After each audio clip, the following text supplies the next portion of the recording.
Halo, bertemu kembali dengan Biologi PW Channel. Jangan lupa ya untuk subscribe, like, dan share video ini. Biologi itu menyenangkan. Belajar bersama Pak PW. Ya, kita memiliki 3 jenis tanaman ya yang selama ini kita kenal. Ini berdasarkan cara fiksasi CO2-nya. Jadi, kalau kita lihat ada yang disebut dengan tanaman C3. Nah, kemudian ada tanaman C4. Ya, ada tanaman C3, kemudian ada tanaman C4 dan yang terakhir adalah tanaman CAM. Ya. Ini C3, C4, kemudian ada tanaman CAM. Nah, bedanya di mana? Yaitu bedanya pada proses fiksasi CO2. Intinya adalah fiksasi CO2. Ya. Kemudian struktur tanamannya apakah berbeda? Ya, pasti berbeda. Ya, struktur tanamannya berbeda. Nah, salah satunya yang memiliki ciri khusus itu adalah tanaman C4. Ya. Tanaman C4 itu memiliki satu struktur khusus yang namanya sel bundle seed. Ya, atau seludang daun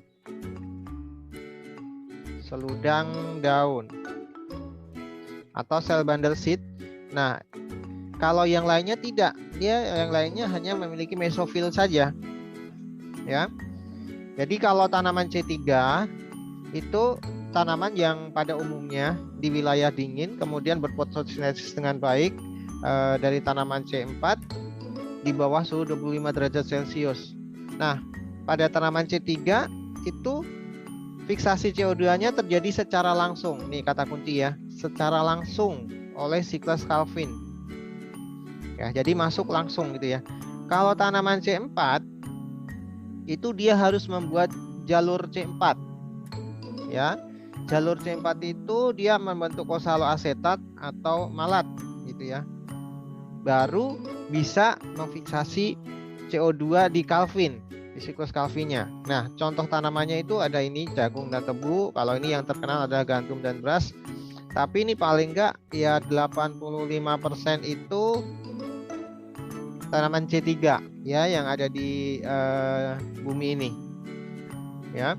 Kemudian CAM ini hampir sama dengan C4, tetapi bedanya hanya masalah waktu. Nih, stomatanya membukanya pada malam hari dan di situ terjadi penggabungan CO2 ke asam krasulasean atau ke asam gitu ya menjadi C4 yang disebut dengan krasulasean asid. Ya, nah contohnya adalah tanaman paku-pakuan, kemudian ada kaktus dan terate. Ya, ini contoh tanaman sukulen. Sukulen itu tanaman yang bisa menyimpan air. Ya, jadi biasanya dia hidupnya di daerah gersang. Oke. Lanjut. Nah, kita akan bahas satu. Ini sepertinya sudah saya jelaskan ya waktu itu, saya hanya akan mengulang. Tanaman C4 itu meminimalkan keperluan fotorespirasi. Jadi fotorespirasi itu apa? Jadi kalau CO2 minus ya, kemudian O2-nya berlebih, maka O2 ini akan diikat oleh RUBP ya. Sehingga nanti akan dilepaskan di siklus Calvin, tetapi dia tidak akan menghasilkan makanan gitu ya. Jadi kan ini bisa gampang terikat oleh oksigen. Ya, ini karena minimnya CO2 biasanya diganti oleh O2, maka itu disebut dengan fotorespirasi. Oke. Nah, kalau tanaman C4 itu dia meminimalkan kegiatan fotorespirasi yang sebenarnya ini tidak menguntungkan bagi tanamannya, fotorespirasi ini dengan cara menggabungkan CO2 ya ke dalam senyawa 4 karbon di dalam sel mesofil. Ingat di sini adalah sel mesofil. Kemudian dia akan dilanjutkan ke sel berkas pembuluh atau sel bundle seed atau seludang daun gitu ya. Di mana CO2 itu nanti akan dilepaskan ya ke dalam siklus Calvin.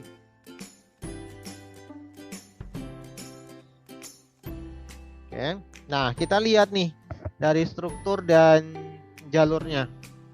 Ya, ada anatomi daun C4 dan jalur C4. Nah, ini strukturnya. Anatomi daunnya seperti ini. Jadi dia memiliki kelebihan seperti ini. Ada bagian yang namanya sel bundle seed yang mengelilingi pembuluh vaskuler atau pembuluh angkut. Ya, di sekelilingnya ini kan dikelilingi oleh sel bundle seed nih. Jadi dia dua tahap nih. Masuk mesofil dulu. Kemudian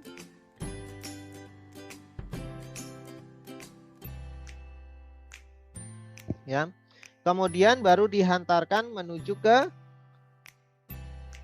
bundle seed ya. Kalau kita lihat bagiannya yang sebelah sini ya. Kemudian dia masuk ke bawah ya. Jadi di mesofil CO2 akan masuk melalui pori-pori lalu akan diikatkan pada PEP, fosfoenol pirufat oleh siapa? PEP karboksilase ya. Karboksilase ini enzim sehingga menghasilkan oksaloasetat. Oksaloasetat akan diubah menjadi malat. Malat ini juga 4 karbon ya. Kemudian akan dilepaskan CO2-nya ke sel bundle seed. Nah, sementara itu kalau dilepas 1 karbon dioksida, maka masih 3 kan? Yang disebut dengan pirufat akan menggunakan energi untuk diubah menjadi PEP lagi dan begitu seterusnya.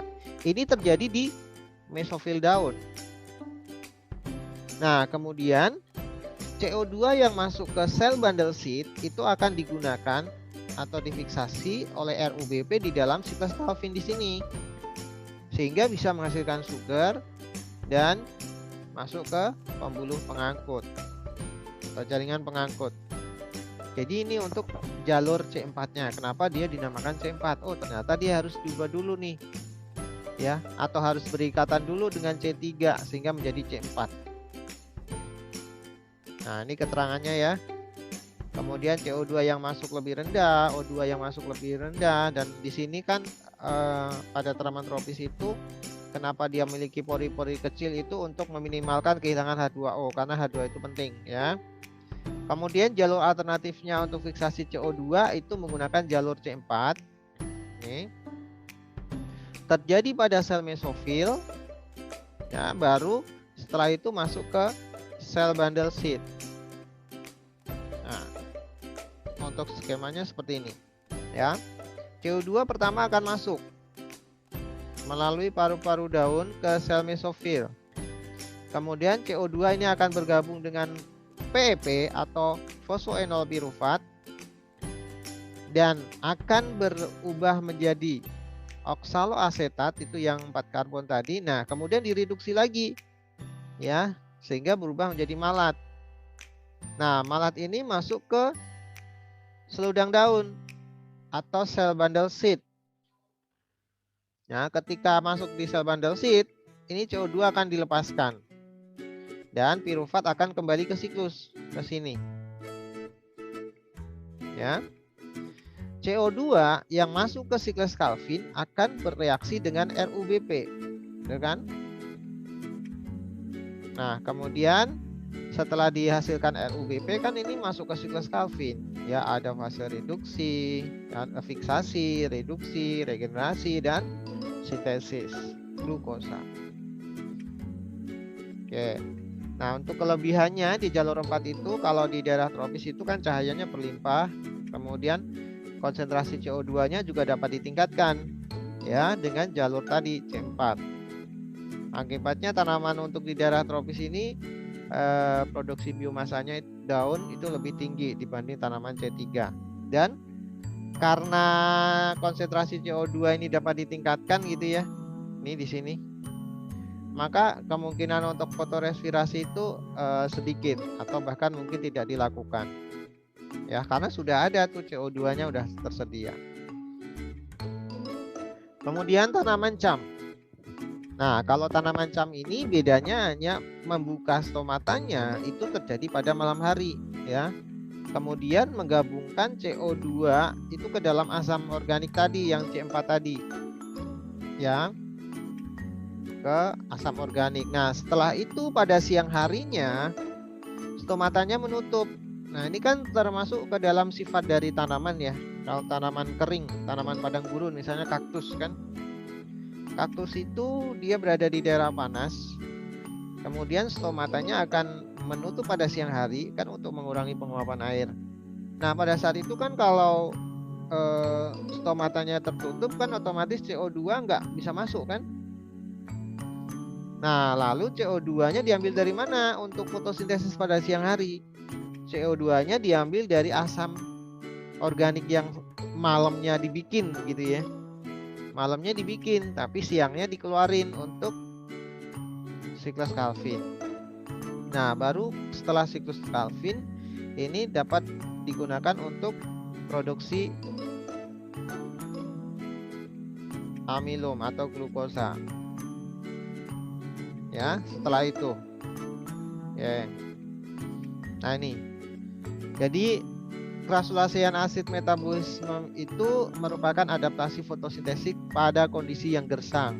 Ya, dalam hal ini contoh tanamannya adalah tanaman sukulen yang dia bisa menyimpan air seperti kaktus yang paling utama ya. Kemudian ciri khasnya itu membuka stomatanya itu pada malam hari ya. Kemudian menutupnya pada siang hari. Nah, pada saat menutup CO2 nggak bisa masuk. Tapi dia memiliki CO2 dari mana? Dari simpenan ya yang malam harinya. Ya. Kemudian fiksasi CO2, di sini ada fiksasi CO2 terjadinya pada malam hari tadi ya, pengikatan menjadi asam organik. Kemudian pada siang harinya setelah ATP dan NADPH. Setelah ATP dan NADPH terbentuk ya, itu kan nanti akan digunakan ke siklus Calvin. Terbentuknya dari apa? Reaksi terang kan, akan digunakan ke siklus Calvin atau reaksi gelap. Kemudian CO2 dilepaskan lalu masuk ke siklus Calvin. Jadi perbedaan dengan tanaman C4 ya, pada C4 fiksasi CO2 dan siklus Calvin terjadi pada sel yang berbeda, yaitu apa selnya? Mesofil plus cell bundle seed ya. Oke, sedangkan pada CAM keduanya terjadi pada waktu yang berbeda, tetapi tempatnya sama, yaitu di mana? Di mesofil.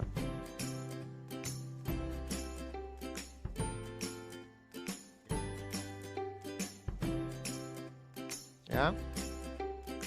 Nah, ini perbandingannya seperti ini.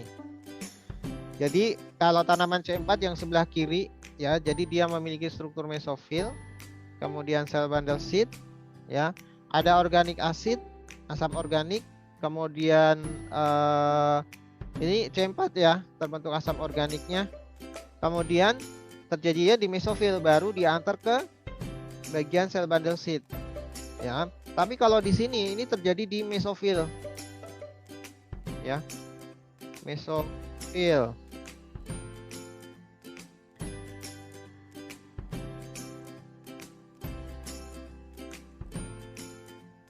ya, terjadi di mesofil ya, yaitu masih satu kesatuan, tetapi berlangsungnya 2 tahap juga, hanya berbedanya adalah pada malam hari, kemudian di sini siang hari ya. Jadi seperti itu. Ini bedanya. Bisa dipahami ya. Nah, faktor-faktor fotosintesis itu waktu itu sudah pernah ya. Ini terutama kita bicara yang genetis. Jadi setiap tanaman itu beda-beda. Ya, tergantung dari jenis tanamannya juga. Berarti itu kan tergantung dari gen. Ya, dan faktor yang dominan di situ. Kalau faktor lingkungan banyak, ini sudah ya, sudah pernah. Yaitu suhu, intensitas cahaya, kemudian cahayanya warna apa aja itu juga mempengaruhi. Ya, itu faktor-faktor yang mempengaruhi fotosintesis, bisa mempercepat atau bisa bahkan mungkin menghambat terjadinya fotosintesis. Nah, sekarang kita bicara tentang tumbuhan C3 yang pada umumnya ya. tumbuhan yang produksi karbon organik pertama berupa PGA. Nah, ini kan yang pernah kita pelajari ya, yaitu PGA. Jadi kalau mengeluarkan PGA, 1 PGA, kemudian 2 PGA, nanti baru akan membentuk glukosa gitu ya. Terjadi pada tanaman ini pada umumnya gitu ya. Kemudian CO2 masuk melalui stomata. Ya, di samping itu stomata juga bisa berperan sebagai transpirasi ya, penguapan. Pada saat menghemat air, stomata itu kan akan menutup supaya nggak menguap ya. Jadi pada panas dan kering, sehingga CO2 tidak dapat masuk melalui stomata. Akibatnya apa sih kalau CO2 nggak bisa masuk? Kan dia harus tetap melaksanakan fotosintesis gitu kan. Nah, ternyata RUBP itu dapat menerima oksigen sebagai pengganti CO2 tadi yang saya katakan. Tapi hasilnya nol nih ya, tidak menghasilkan ATP dan juga tidak menghasilkan makanan ya. Jadi yang terikat ke RUBP bukan CO2 tapi karena ada O2. Kan CO2 nya nggak ada, ketutup gitu ya pada siang hari. Oke. Nah, tumbuhan C4 ini diulang lagi ya. Tumbuhan C4 mempunyai jenis sel fotosintetik yang berbeda, yaitu seludang berkas pembuluh yang padat.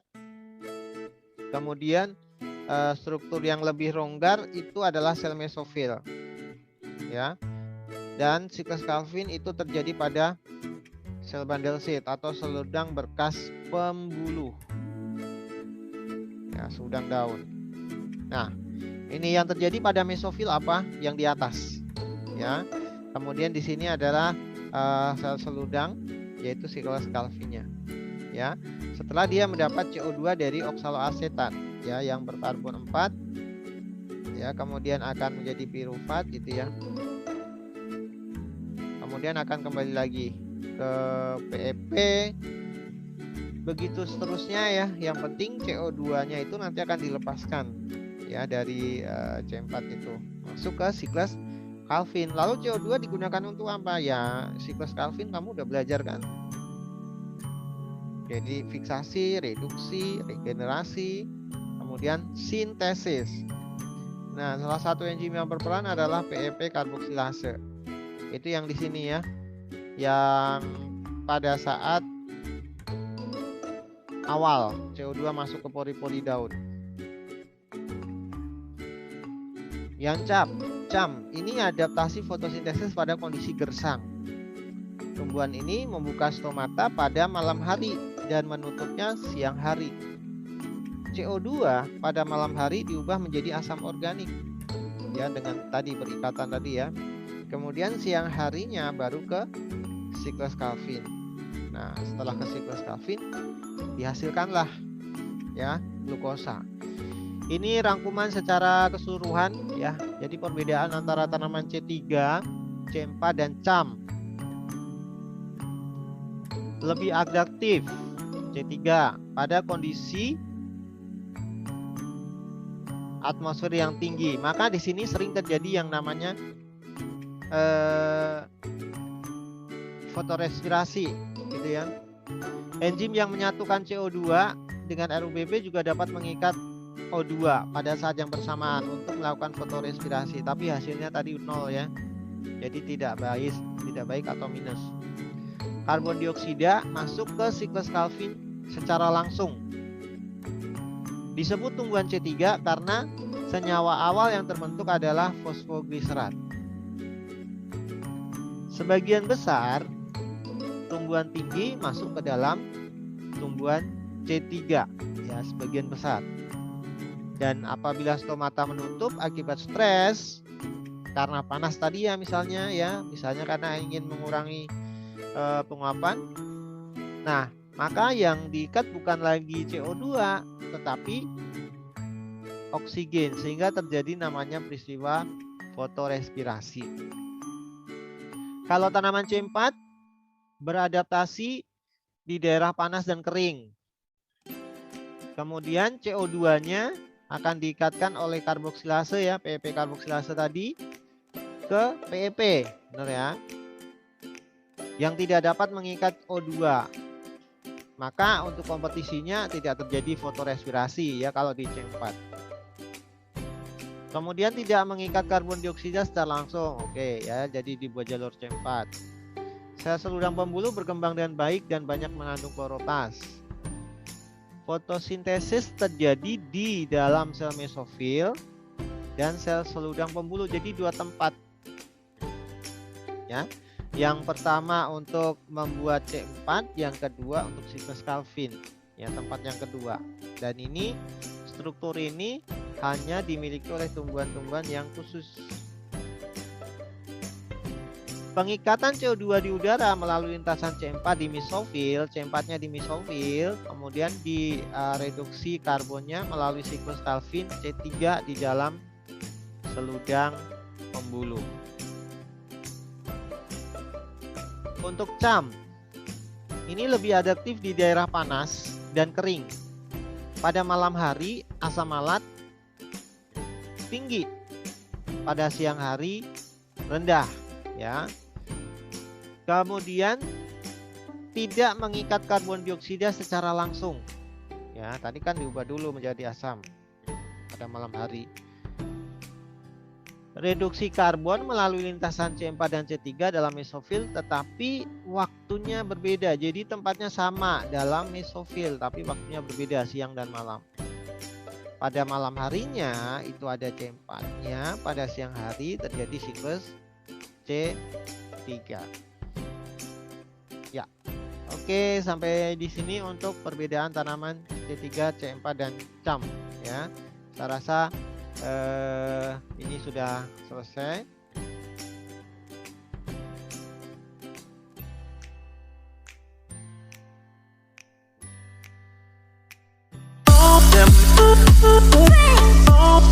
Terima kasih ya yang sudah subscribe, like, dan share video ini. Biologi itu menyenangkan.